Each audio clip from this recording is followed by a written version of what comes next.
है plasma therapy.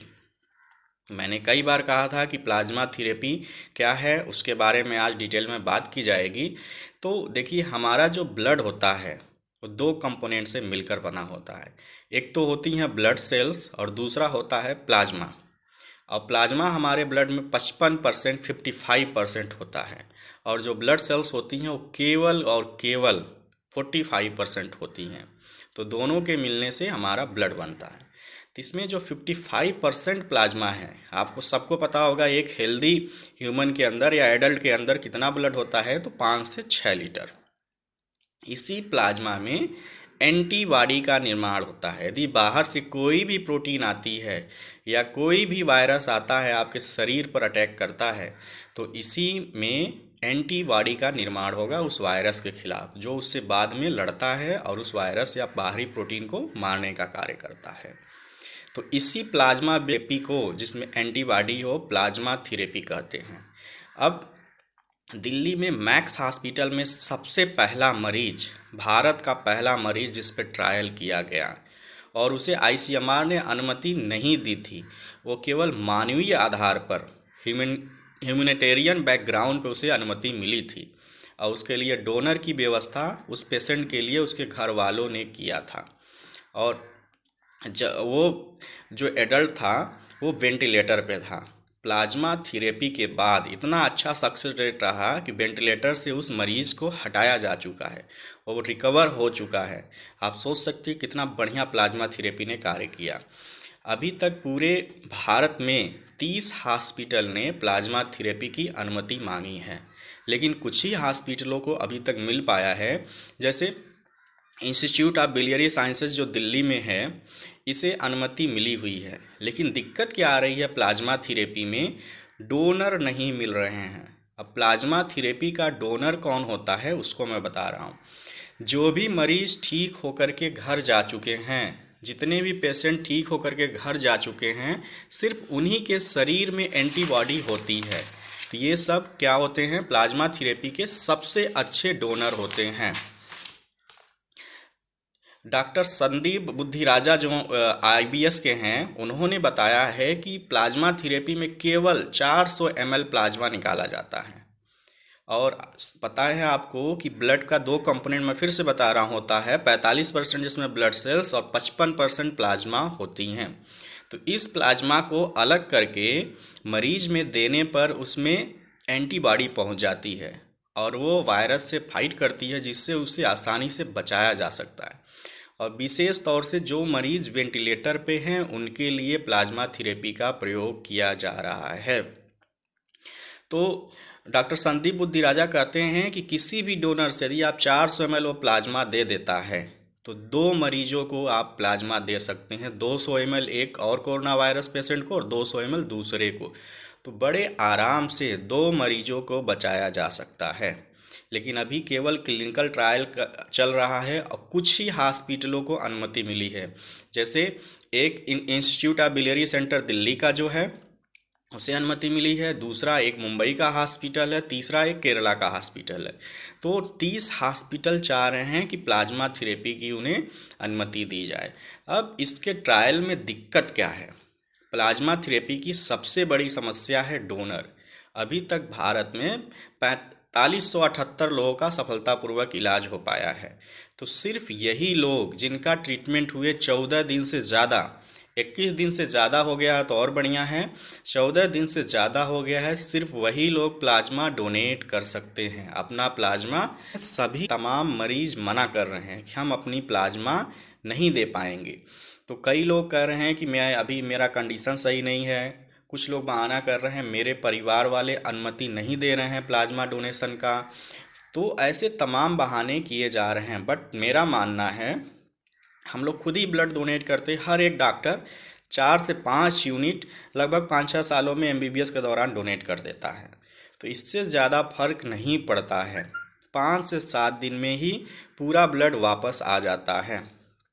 तो मैं आपसे बताना चाहता हूँ कि कोई भी डोनर हो उसको स्टिमुलेट करिए, समझाइए आपके कांटेक्ट में है कि वो ब्लड डोनेट करे। उसके डोनेशन से 2 लोगों की लाइफ बचेगी। प्लाज्मा थेरेपी यदि सक्सेस रहा तो 2 लोगों की लाइफ बचेगी यदि वो 400 ml प्लाज्मा का देता है, क्योंकि एक पेशेंट को जो ज़रूरत है वो केवल 200 ml की है। तो 200 ml करके 2 मरीजों में दिया जा सकता है। तो मैक्स हॉस्पिटल का जो मरीज ठीक हो गया, यंग एडल्ट था, वो बच गया, वो सिर्फ और सिर्फ डोनर की वजह से, प्लाज्मा थेरेपी की वजह से। नहीं तो आपको पता है वेंटिलेटर पे जाने के बाद बचना आसान नहीं होता है। कई लोग कंप्लेन कर रहे हैं कि सरकार इस थेरेपी की इजाज़त देने में बहुत समय लगा रही है। देखिए, हर चीज़ के दो पहलू होते हैं। एक तो सरकार को यह भी देखना पड़ता है इसका कॉस्ट कितना है, दूसरा इसका सोशल पे इफ़ेक्ट क्या पड़ेगा। कहीं ऐसा नहीं है कि आप मरीजों को दबाव डालने लगें। तो ये सारी समस्याओं को ध्यान में रख करके सरकार आगे अनुमति देगी प्लाज्मा थेरेपी की। और ये देखा गया है कि जो मरीज वेंटिलेटर पर है उसके लिए उत्प्रेरक का काम कर रही है। कंप्लीट इलाज तो नहीं है, उत्प्रेरक का काम कर रही है, मतलब वायरस को ख़त्म करने में, उसे वेंटिलेटर के आवर्स कम करने में बड़े आसानी से कार्य कर रही है। इसने वेंटिलेटर्स का आवर कम किया है और तमाम ऐसे मरीज हैं, बाहर विदेशों में भी ट्रायल चल रहे हैं जो प्लाज्मा थेरेपी की वजह से ठीक हो रहे हैं। तो अब भारत में आगे प्लाज्मा थेरेपी के ट्रायल और तेज़ी से होंगे तथा अन्य हॉस्पिटलों को अनुमति मिलेगी। तो देखिए, जो डोनर होता है, ब्लड तो डोनेट कर दिया गया, लेकिन उस ब्लड में फिर से टेस्ट होता है HIV का, हेपेटाइटिस बी का, हेपेटाइटिस सी का, मलेरिया का।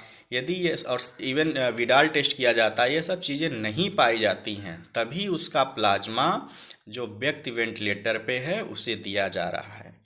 और इसका सक्सेस रेट आपने देखा है, आप गूगल जब करेंगे तो आपको मिल जाएगा कि मैक्स का जो पेशेंट था वो ठीक हो चुका है प्लाज्मा थेरेपी से। पहले वेंटिलेटर पे था, अब वेंटिलेटर से स्वतंत्र है।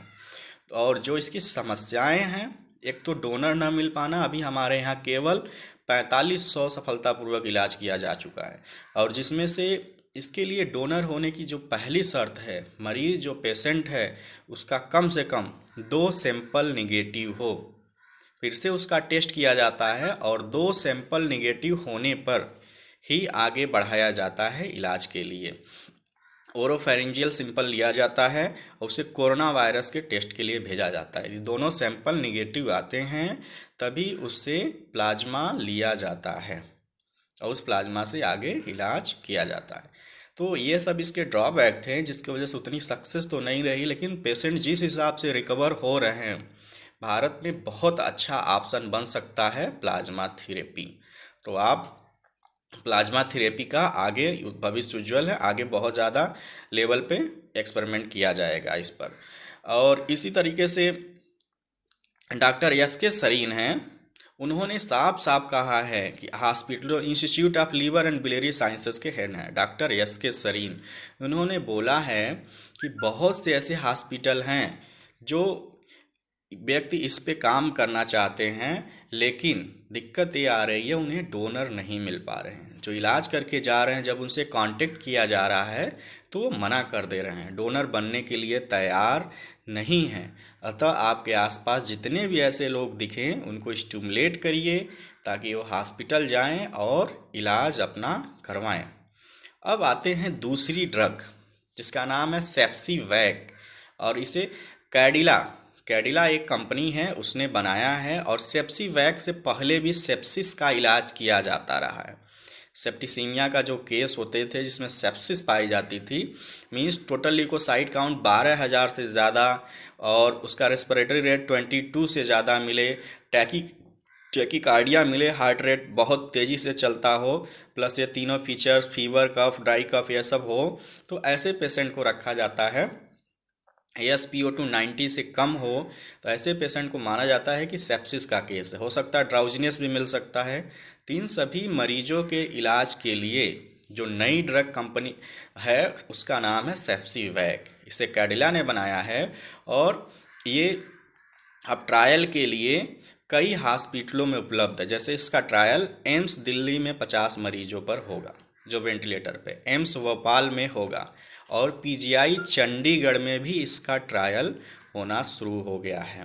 सेप्सीवैक कार्य कैसे करती है? पहले जो था सेप्सीवैक ग्राम निगेटिव बैक्टीरिया के वजह से जब सेप्सिस होती थी उसमें इलाज में दिया जाता था। तो ये क्या करती है, लंग से, फेफड़े से जो ट्रांसमीटर्स निकलते हैं, साइटोकाइनिन निकलते हैं, उनके खिलाफ कार्य करती है, जिससे इन्फ्लेमेशन कम हो जाता है और आपके वेंटिलेटर से सही होने की संभावना बहुत ज़्यादा बढ़ जाती है। तो सेप्सीवैक भी अभी ट्रायल पर है, हो सकता है आगे कुछ टाइम में आ जाए। आईआईएम के राम विश्वकर्मा है, जो कि जम्मू कश्मीर में यह इंस्टीट्यूट है। इस इंस्टीट्यूट का नाम है Indian institute of integrative medicine. इसके जो हेड हैं उनका नाम है राम विश्वकर्मा।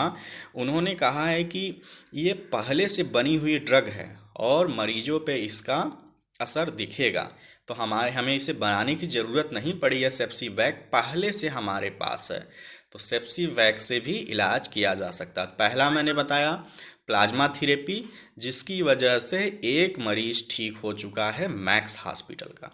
दूसरा जो मैंने बताया वो है सेप्सीवैक के बारे में। तो सेप्सीवैक का ट्रायल कहाँ कहाँ चल रहा है ये कमेंट करके आप हमें बता सकते हैं। साथ ही आप सवाल जितना भी पूछना हो पूछ सकते हैं कमेंट में, अब मैं आपका जवाब दूंगा। तो दो चीज़ें हो गई अब तक, प्लाज्मा थेरेपी, दूसरा सेप्सीवैक। प्लाज्मा थेरेपी का भी